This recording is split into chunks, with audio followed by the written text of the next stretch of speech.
மக்கள் நல கூட்டணியை பலவீனப்படுத்த திமுக முயற்சிப்பதாக வைகோ குற்றம் சாட்டியுள்ளார். இது தொடர்பாக தந்தி டிவிக்கு அவர் அளித்துள்ள பிரத்யேக பேட்டியை பார்க்கலாம்.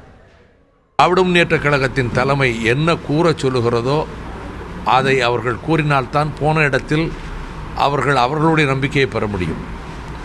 ஆகவே அவர்களை பேச வைக்கிறார்கள். அவர்கள் என்ன எங்கள் மீது அபாண்டமாக சொல்ல விரும்புகிறார்களோ மக்கள் நல கூட்டணியை, அதை எங்கள் இயக்கத்திலிருந்து விலகிச் சென்ற அவர்கள் மூலம் இன்னென்ன கருத்துக்களை சொல்லுங்கள் என்று பேச வைக்கிறார்கள். அதிமுக திமுக இரண்டும் ஊழல் கட்சிகள், தமிழகத்தை நாசம் செய்துவிட்டன. குடும்ப அரசியல், சுயநலம், ஊழல் காரணமாக திமுக தலைமை கொள்கைகளை குழி தோண்டி புதைத்து விட்டது என்று குற்றம் சாட்டுகிறோம். இந்த நேரத்தில் இந்த மக்கள் நல கூட்டணிக்கு மக்கள் மத்தியில் ஏற்பட்டு வருகிற நல்லெண்ணத்தை தாங்கிக் கொள்ள முடியாமல் தான் இப்படிப்பட்ட சில குற்றச்சாட்டுக்களை சொல்ல ஆரம்பித்திருக்கிறார்கள்.